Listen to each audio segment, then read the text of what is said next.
Eh, nos permite hablar, a ustedes también les permite habilitar el audio, nos permite presentar y visualizar las cosas, a ustedes también les permite visualizar y adicionalmente pues recuerdan que en la otra plataforma normalmente después de 15 días se borran las tutorías. Para este caso, las tutorías quedan grabadas por más tiempo y se suben directamente a YouTube, entonces es más fácil visualizar. ¿Listo? Vamos a trabajar esta y la próxima clase, que ya sería nuestra última clase, en esta plataforma.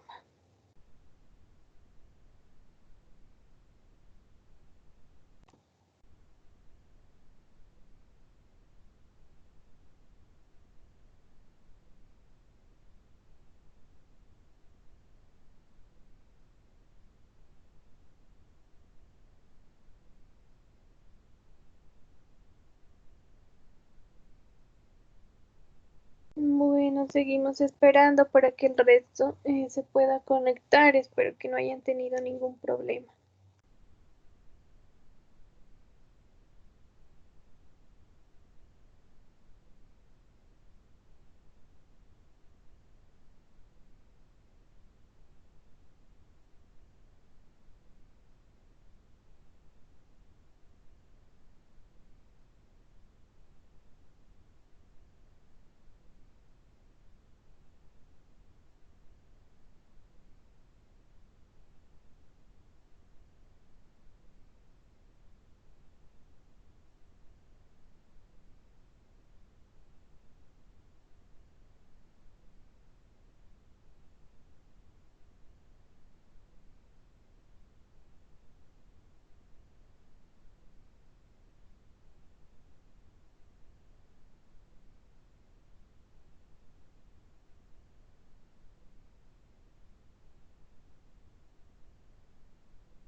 Chicos, ¿saben algo del resto de sus compañeros? Si de pronto tienen problemas para ingresar o algo.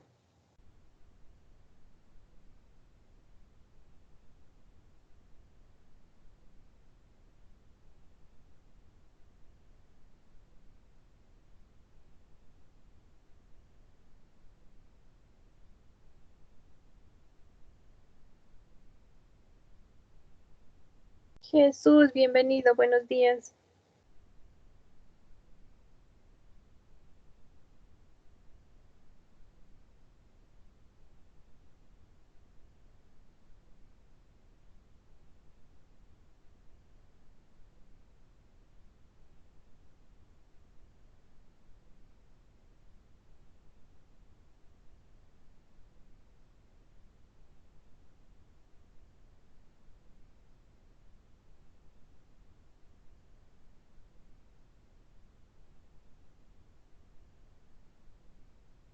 Buenos días a las personas que están llegando. Jesús, Kelly, que te acabas de unir.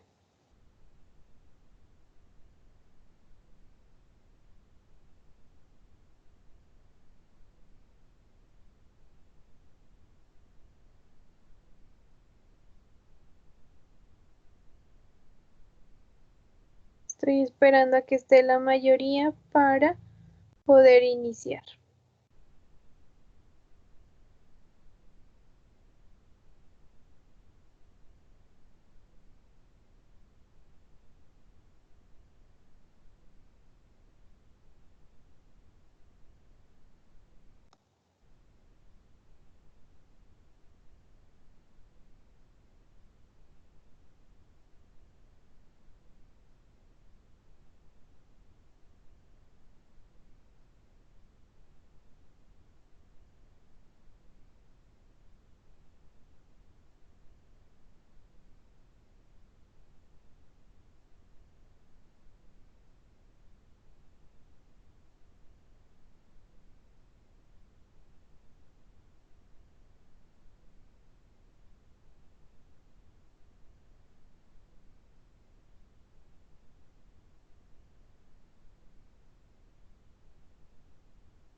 Listo, chicos, ¿me confirman ahí si están mirando las diapositivas o la presentación, por favor?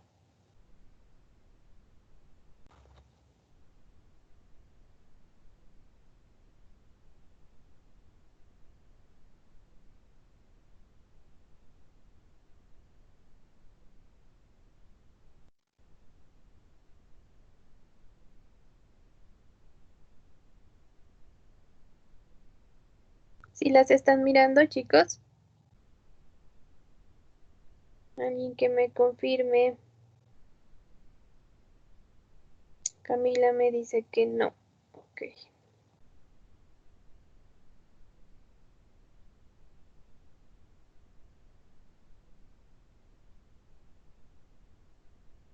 Ahí ya.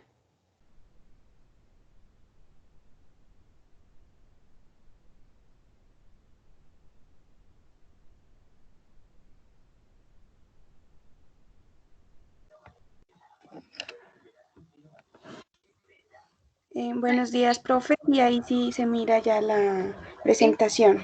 listo. Sí. Muchas gracias. Bueno, vamos a empezar el día de hoy con nuestra clase y les voy a hablar un poco acerca de lo que es la auditoría contable o auditoría financiera, como se la conoce. Inicialmente, pues su definición nos dice que es un proceso sistemático de revisión de las cuentas anuales de una empresa o de una persona con el fin de comprobar que si éstas revelan y tienen razonabilidad frente a todas las normas que se han establecido. La parte de auditoría no es un tema muy actual, se viene hablando y visualizando que estas normas las hemos utilizado ya hace varios años. Viene o data más o menos desde el año 1130, en el que la iglesia o en la etapa de la Edad Media, todo estaba controlado por la iglesia, incluso los recursos. Y pues se hizo necesario dentro de esta empezar a implantar controles y empezar a revisar e inspeccionar el tratamiento de esos recursos por parte de los reinados que existían para la época. Estamos hablando de los países europeos en general. El origen de la auditoría prácticamente data del advenimiento o del incremento de los negocios, el incremento del comercio y esa necesidad de intervenir en los procesos tanto productivos como comerciales de una empresa.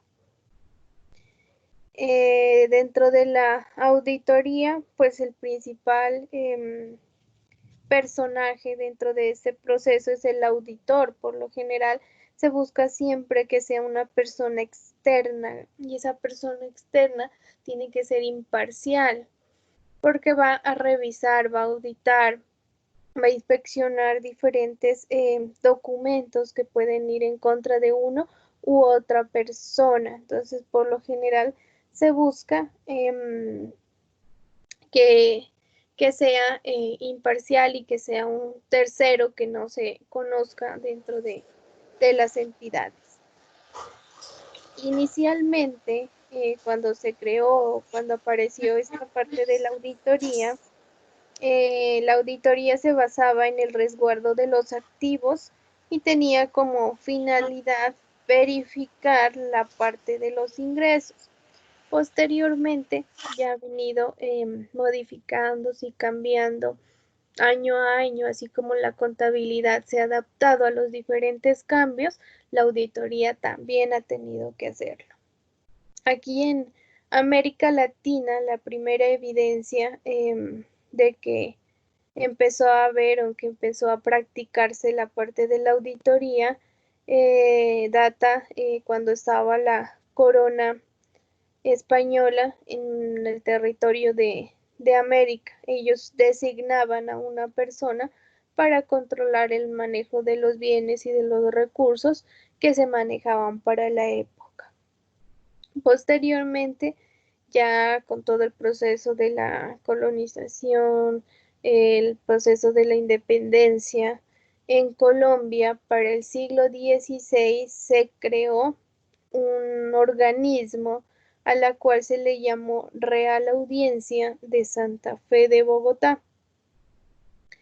Este organismo controlaba los territorios y verificaba las rentas o los ingresos y los derechos que tenían la corona mediante funciones fiscales. La auditoría surgió más que nada por los países para controlar, para verificar, para inspeccionar los recursos que manejaban a nivel del sector público. El sector público fue y ha sido el primero en aplicar los principios, en aplicar y hablar de acerca de auditoría. ¿Por qué? Porque dentro de los estados se han manejado siempre una cantidad de recursos que se reparten o se distribuyen entre diferentes personas.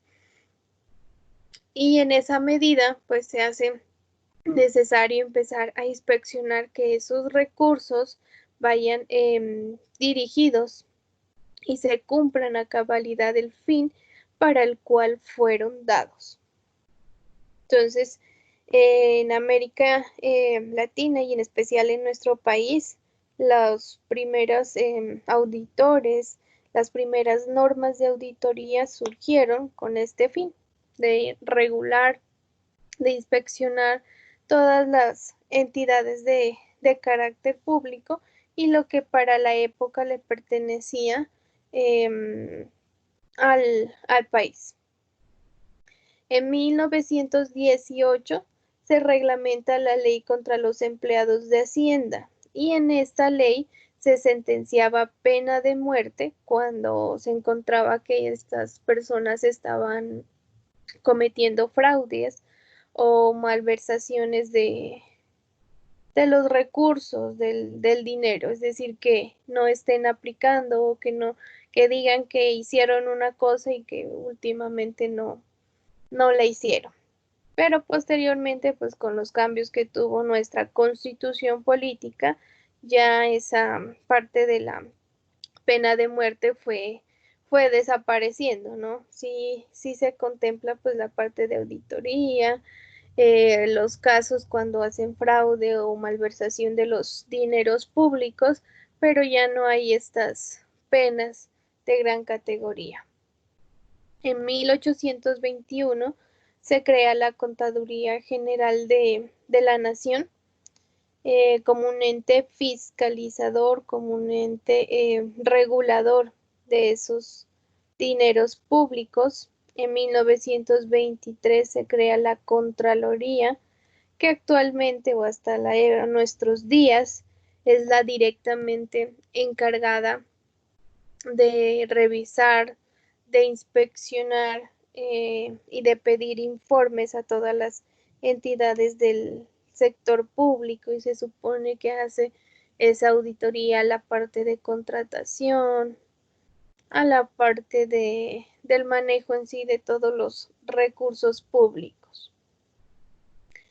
En 1945 ya aparece el término como tal de auditoría contable, y posteriormente, en 1958, se reglamenta la Oficina Nacional de Contadores, en donde aparece la figura de contador como tal, la profesión, la ocupación, y se establece que este es el directamente encargado de examinar las cuentas del presupuesto y revisar los contratos que firmaban las entidades de carácter público.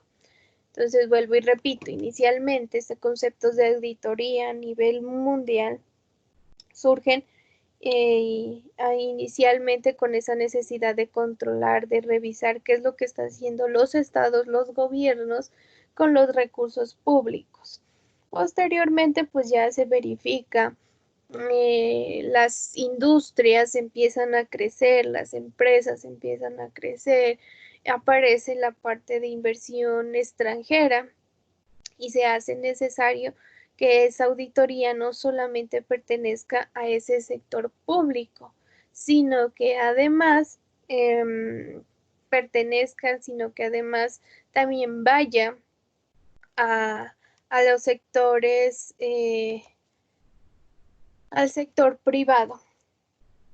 Y posteriormente ya aparece en 1862 la profesión de auditor, y esta era inicialmente efectuada por las empresas que estaban bajo la constitución de sociedades anónimas.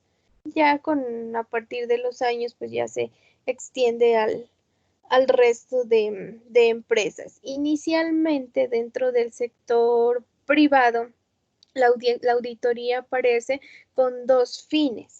El primero era verificar, dentro de las empresas siempre se da algo, y es que hay ciertos personajes, cierto tipo de personal que tiene como un grado más de confianza, que es el que revisa, que es el que maneja dinero, que es a veces, muchas veces el administrador.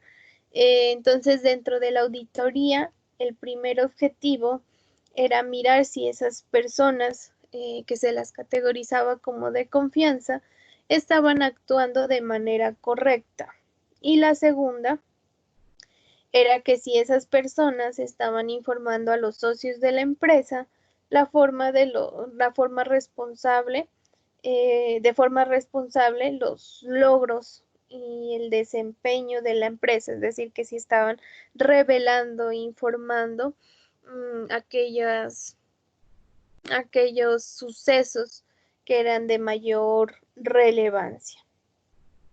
A partir del siglo XX aparece algo a nivel mundial, e incluso llega una etapa de crisis, porque muchas empresas, tanto en Europa como en Estados Unidos, empiezan a ver muchos fraudes, empiezan a hacer investigación, y se nota que muchas empresas de las que se pensaba que eran estables, de las que se pensaba que eran de gran trayectoria, gran prestigio, encuentran errores, encuentran estados financieros maquillados, encuentran informes que son mentirosos.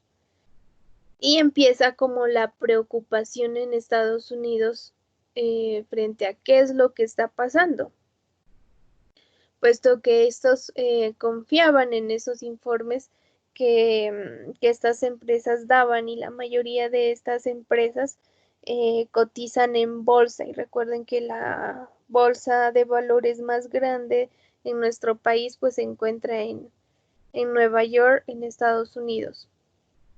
Entonces empieza una desestabilización de la economía de Estados Unidos, y con ello de la economía de muchos países.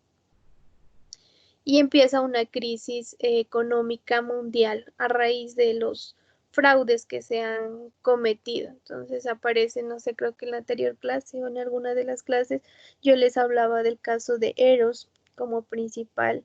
Y después ya a nivel de Europa, la empresa Parmalat, hay varios casos que se unen a estas empresas, y aparece algo, un término que se utilizaba mucho, pero que no se había inspeccionado, y es los paraísos fiscales. Y paraísos fiscales que muchas empresas los utilizaron para hacer una malversación de recursos, y dos, muchas veces para maquillar estados financieros y para demostrar algo que no era real. ¿Alguien sabe qué son los paraísos fiscales? ¿Alguna vez han escuchado?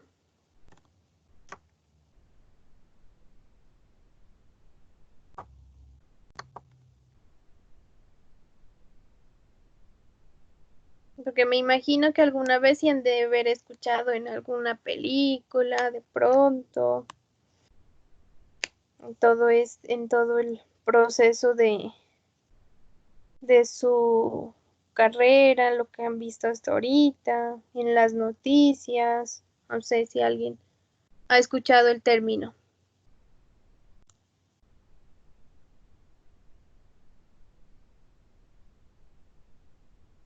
Nadie sabe qué son los paraísos fiscales.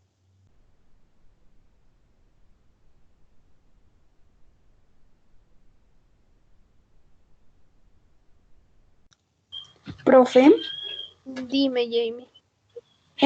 estos son los que se utilizan para evadir impuestos, o sea, que colocan sus cuentas en otros países con el fin de evadir impuestos.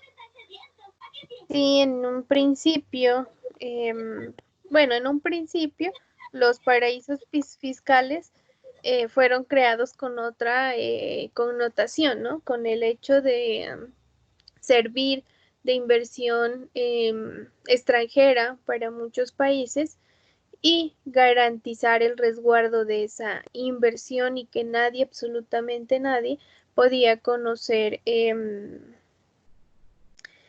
cuánto dinero tenían en esas inversiones. Eran como unos bancos que eran privados, y ellos se guardaban el derecho, digamos, de admisión, y asimismo el derecho de esa información que estos resguardaban. Y se les llama paraísos fiscales porque en los territorios donde existen no pagaban ningún impuesto.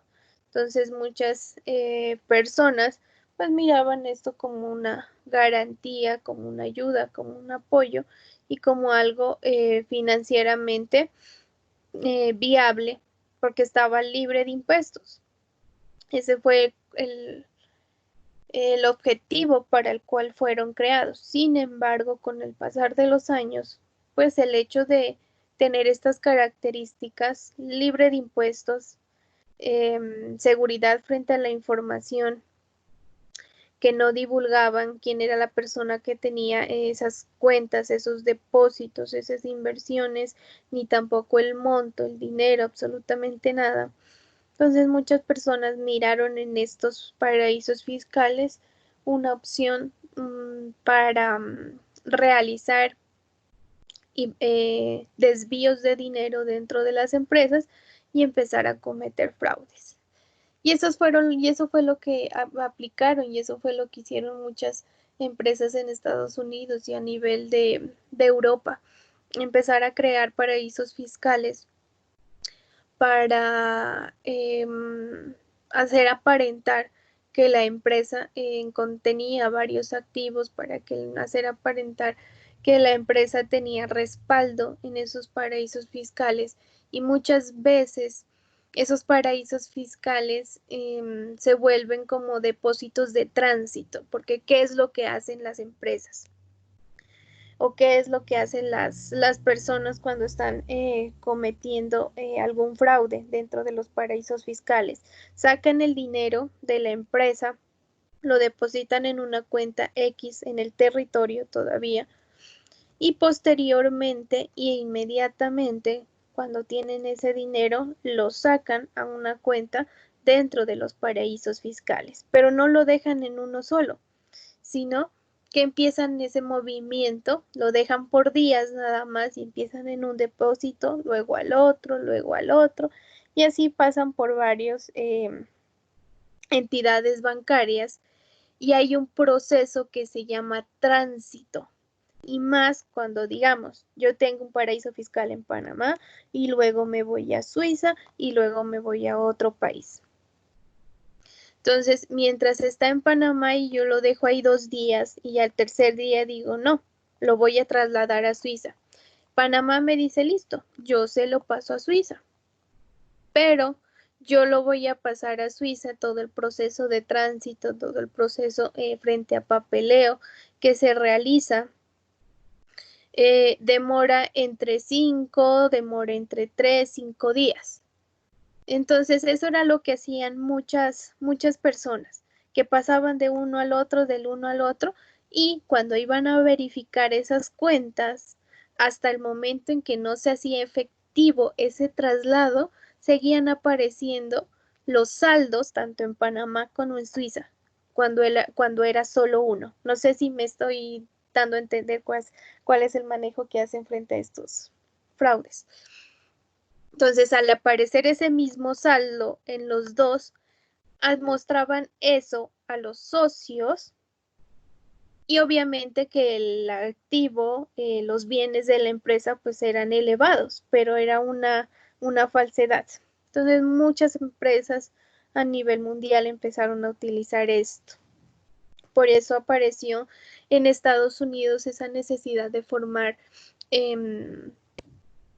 empresas, de formar leyes, normatividades que vayan directamente con el objetivo de asegurar la información, con el objetivo de auditar, de resguardar y establecer si esa información contenida en los estados financieros de muchas entidades era razonable, es decir, estaba de acuerdo a la realidad de esa empresa.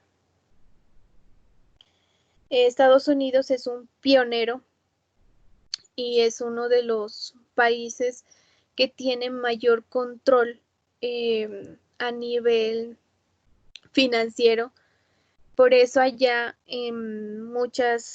la mayoría de impuestos ya le llegan a las personas como la factura de los servicios públicos, llegan pues en las fechas determinadas que ellos tienen y le dice pues que la agencia, bueno, de impuestos ha encontrado tales datos, por lo tanto esa persona tiene que pagar tanto por impuesto. O sea, ella ya le liquida. Si la persona tiene descargos o mira que está mal liquidado, tiene que enviar a la administración los descargos, los soportes para decir por qué la administración se equivocó.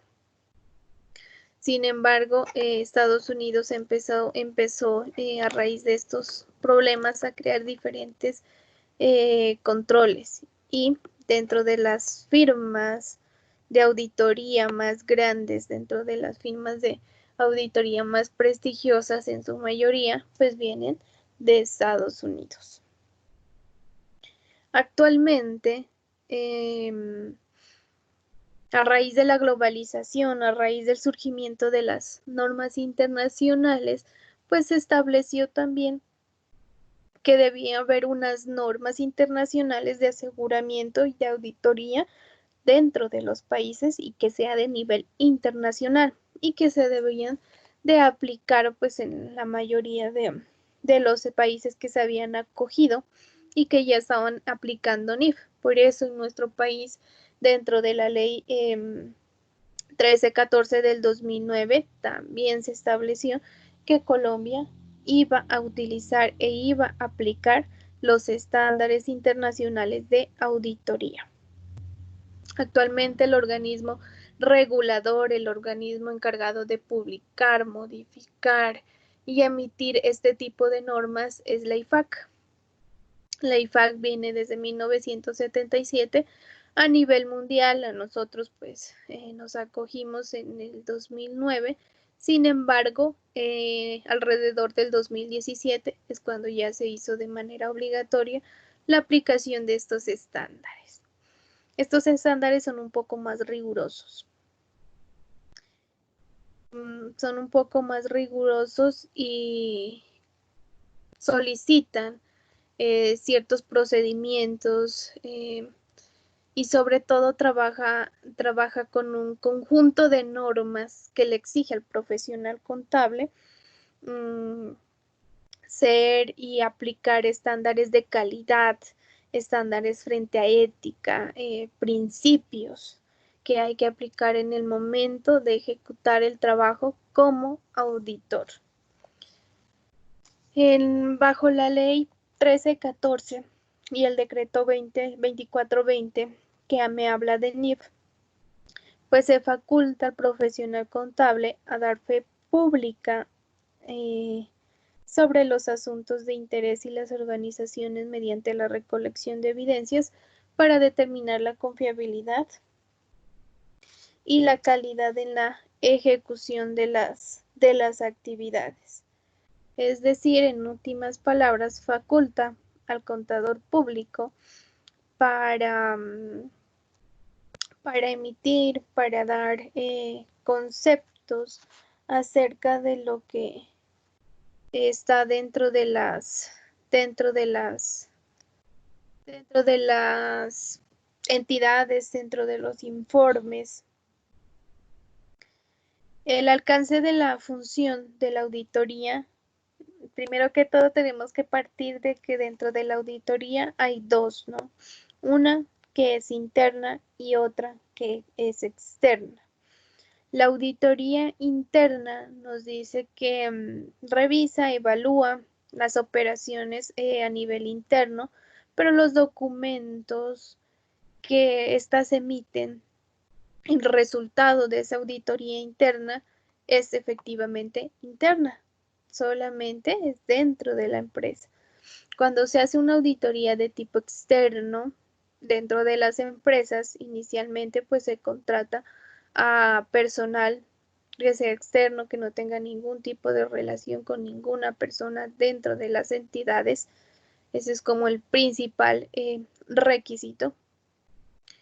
Y posteriormente, esos documentos, esos hallazgos que se encuentren en las entidades son de carácter, bueno, no público, pero sí para todos los usuarios que estén directamente afectados. Entonces puede ser para el Estado, para los socios, para los inversionistas, para los empleados de la misma entidad, para los proveedores, para los bancos. Entonces son como más amplios los soportes y los informes que emita una auditoría de tipo externo. Como auditor externo, cuando veamos que esa empresa está cometiendo errores y que esos errores afecten directamente o indirectamente al Estado, nosotros como contadores públicos estamos en la obligación de informar a nivel fiscal, civil, penal, ante las autoridades competentes de los errores, de los casos que están en en esa empresa, no es el hecho de solamente informar a los socios y ya. Muchas veces se necesita y está pues dentro de nuestras funciones, dentro de nuestros principios. Recuerden, actuar pues con integridad, con objetividad, y eso nos permite resguardar no solamente o tener la responsabilidad no solamente con la empresa que nos contrató, sino con toda la sociedad. La auditoría nos dice que se puede definir como esa revisión sistemática de una actividad o una situación para evaluar el cumplimiento de las reglas o criterios objetivos a que éstas deben de someterse. También podemos decir que es un examen independiente de la información de cualquier entidad con el objeto de expresar una opinión sobre dicha información, que deben de aplicarse procedimientos, normatividades frente a auditoría para que todo el procedimiento y el dictamen y esa opinión pues sea la adecuada y de acuerdo a la normatividad vigente. No todos actualmente están obligados a manejar o a establecer una auditoría dentro de las empresas. Inicialmente, pues el revisor fiscal dentro de cada una de las empresas hace las veces de auditor interno. Recuerden que esta figura de revisor fiscal solamente aparece y la tenemos aquí en nuestro país. Actualmente en nuestro país reconocemos diferentes tipos de auditoría. Entre estos está la auditoría de cumplimiento, la auditoría de estados financieros, la auditoría operacional, la auditoría fiscal o tributaria, auditoría de sistemas de control interno, auditoría de informática. La auditoría de cumplimiento va directamente enfocada en estudiar si la empresa está cumpliendo con las normatividades que se tienen vigentes. Entonces, supongamos que es determinar que si está aplicando los estándares internacionales bajo el decreto último que haya salido con respecto a la normatividad internacional, que si está aplicando las normas de auditoría por parte del revisor fiscal, que si aplica las normas de control interno y de reglamento interno de las empresas, el sistema de gestión y seguridad en el trabajo, que si cumplen con todas las reglas a nivel general, no solamente digamos el área financiera, sino en sí todas las áreas competentes de la entidad. Una auditoría de estados financieros va directamente enfocada a mostrar la situación económica real, verificar que si esos estados financieros, esos informes financieros que se presentaron están acorde a la realidad de la empresa, que si tienen razonabilidad. Una auditoría de sistema de control interno, pues es establecer si la entidad está cumpliendo con sus reglamentos, con sus procedimientos, con sus políticas, con sus estatutos a nivel interno, que lo que se esté diciendo en esas políticas pues efectivamente se estén aplicando. Una auditoría tributaria o fiscal va directamente enfocada hacia si la empresa está cumpliendo todas Las normatividades fiscales, que si sus declaraciones de impuestos las están aplicando de acuerdo a la normatividad que se tenga vigente. Una auditoría informática va enfocada hacia controles de procedimientos de informática, hacia los software contables, hacia las licencias que se tienen en la entidad y los equipos de cómputos, que tan seguro es el resguardo de la información en cada área de la empresa. Y finalmente, pues tenemos dentro de la auditoría y dentro del marco normativo de las normas de aseguramiento de información, lo que nosotros conocemos como NIA, tenemos un marco normativo, porque estas, vuelvo y les repito, se componen no solamente de las normas de aseguramiento, sino que además hacen valer de otro tipo de normas. Las primeras, obviamente, que son las normas de aseguramiento.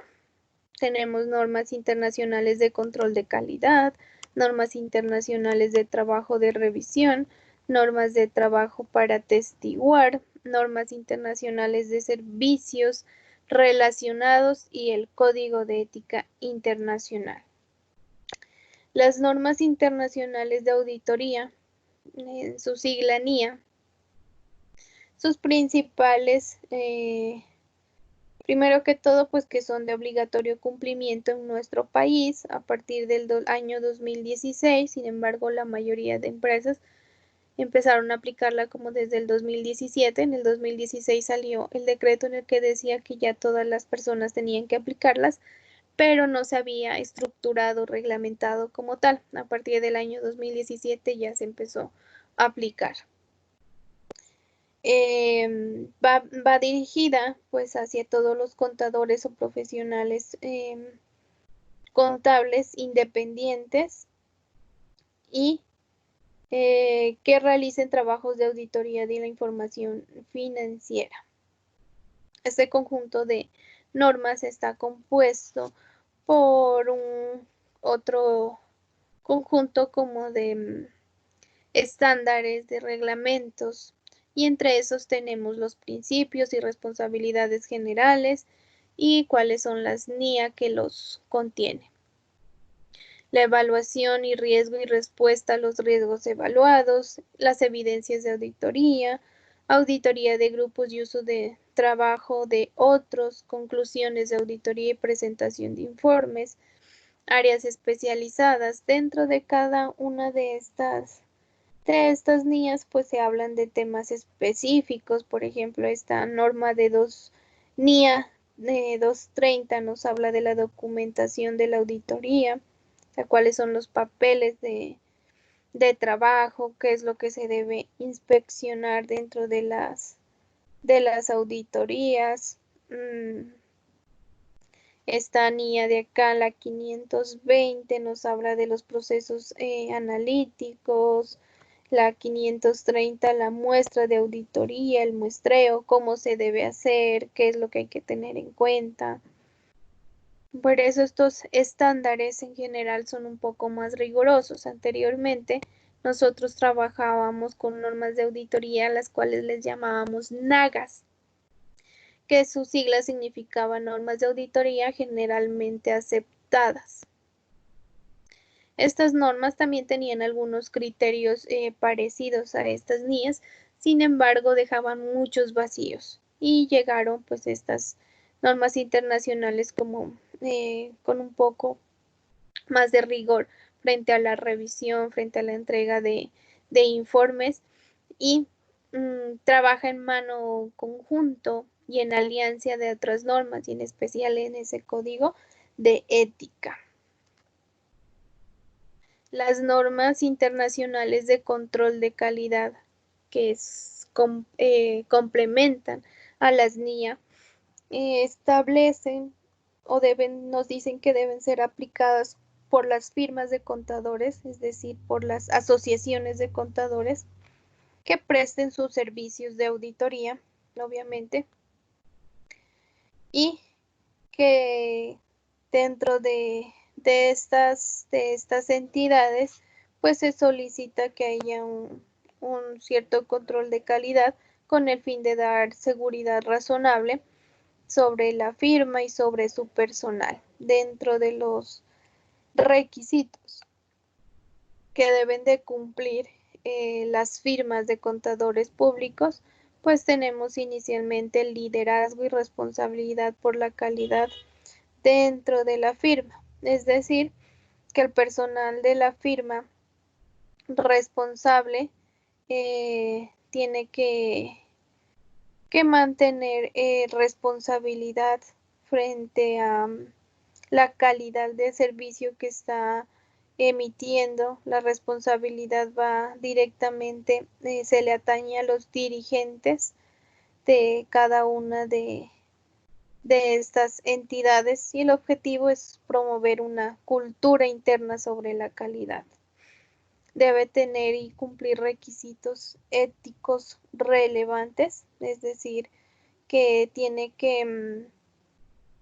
que aplicar los estándares y el Código de Ética Internacional con el objetivo, con el fin de ofrecer una seguridad razonable en que el personal que trabaja en esa firma pues cumple a cabalidad con todos los estándares y sobre todo de manera responsable.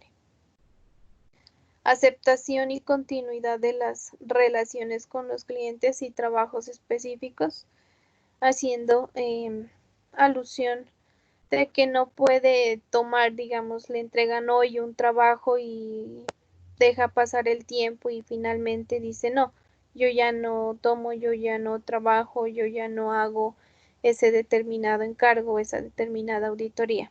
Una vez se haya tomado e iniciado una auditoría, nos dice que las firmas pues tienen que darlas por terminada, tienen que acabar, tienen que cumplir a cabalidad todo lo que han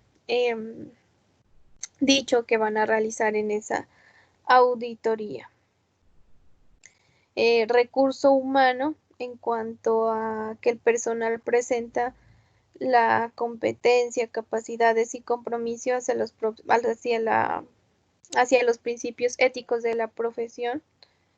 Ejecución del trabajo frente a los principios de uniformidad y la responsabilidad de la supervisión y la revisión.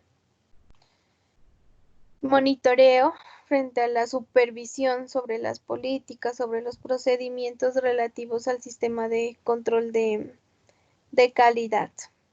Y pues la firma tiene que establecer sus políticas de control de calidad y tiene que enviarlas directamente al Consejo de Contaduría Pública. En base a estos principios, a estos requisitos, tiene que formular políticas y pues la entidad directamente encargada de regular, ya saben, a los contadores públicos, pues hay dos, la Junta Central de Contadores y el Consejo Técnico de la Contaduría Pública. Las firmas de contadores se inscriben ante la Junta y la Junta Central de Contadores le da un código de funcionamiento y de trabajo de esa firma, pero el Consejo Técnico de la Contaduría Pública es el que avala, el que revisa que efectivamente esa firma cumple con todos los requisitos frente a calidad para desarrollar su trabajo. Posteriormente tenemos las normas internacionales de encargos y revisión. Esas normas están directamente relacionadas con las normas para atestiguar. Son aplicables a trabajos de seguridad razonable. Más que todo es cuando se hace auditoría forense o cuando hay parte de contabilidad forense, se aplican estas normas de revisión, porque indica pues directamente que se va a asegurar que efectivamente algo se está cumpliendo, que algo se realizó qué fue lo que pasó, es como revisar la historia dentro de la entidad. Por eso en estas normas van directamente relacionadas con esa auditoría forense. Y finalmente, las normas internacionales de trabajos para atestiguar, que también están relacionadas con las de revisión, son de obligatorio cumplimiento en Colombia a partir del año 2017 y son aquellas en donde el auditor debe dar seguridad sobre las afirmaciones que la entidad ha realizado. Es decir, que está enfocada para dar un grado de confianza a los usuarios de la información en el momento en que se revisan los informes y se dice sí, efectivamente lo que hay en esos informes es real, o lo contrario, pues se diga no, lo que hay en esos informes no es real. Adicionalmente, pues también están directamente relacionadas con el Código de Ética Profesional.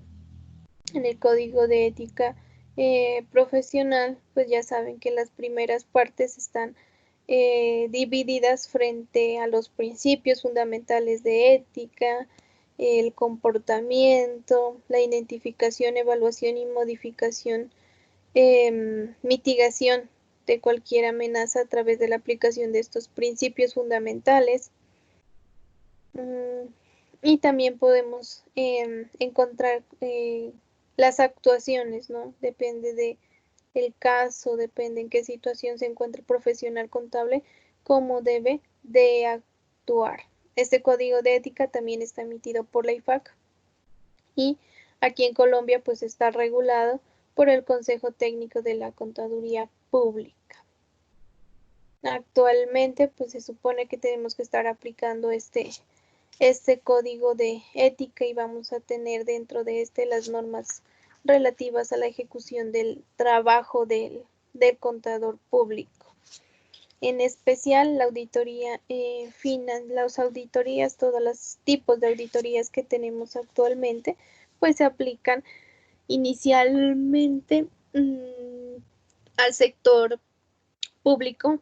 Este sector tiene como más organizado esta parte o tiene ya ciertos procesos y procedimientos que se hacen por las entidades directamente encargadas. Y a nivel de sector privado, pues ya depende directamente de las entidades, de las empresas que la estén practicando. Esto sería todo frente a lo que es auditoría contable. No sé si tengan alguna pregunta frente a lo que les acabé de explicar.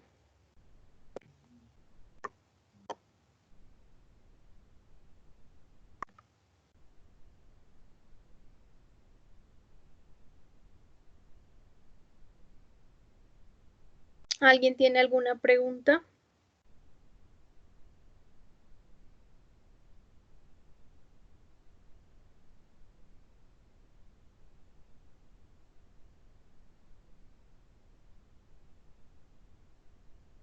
Chicos, ¿alguna pregunta frente a lo que les acabé de explicar?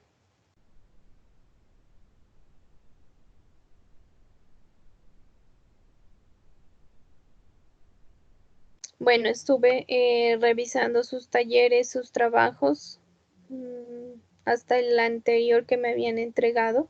No sé si revisaron. De todas maneras, si tienen dudas, preguntas frente a esas notas, me escriben para poder solucionar.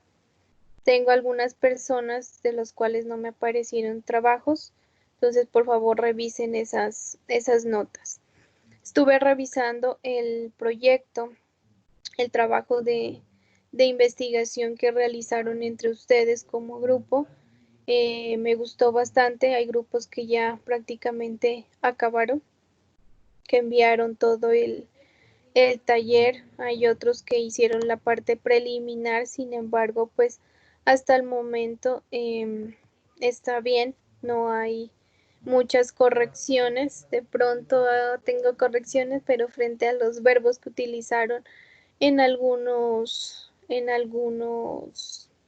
trabajos, porque hay verbos que se manejan por jerarquías, entonces hice correcciones más que todo en eso, pero en general todos los trabajos están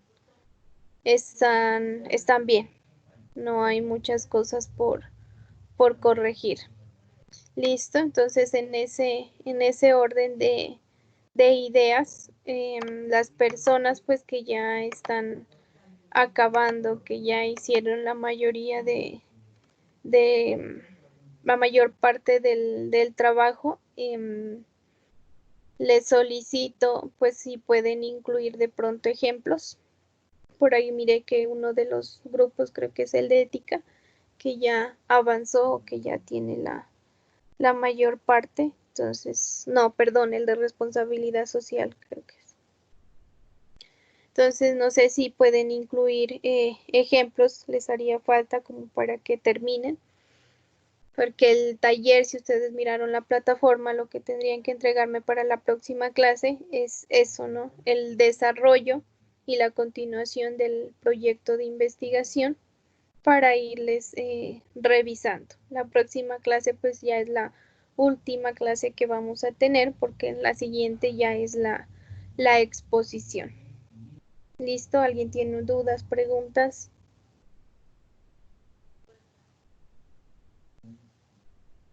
Frente a lo que hay que realizar.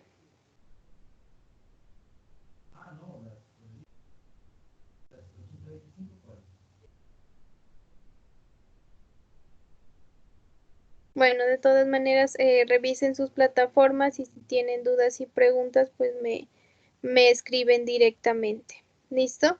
Eso sería todo por el día de hoy, chicos. Muchas gracias por haberme acompañado. Vayan a descansar, desayunar para continuar con el resto de sus clases. Muchas gracias, que estén bien.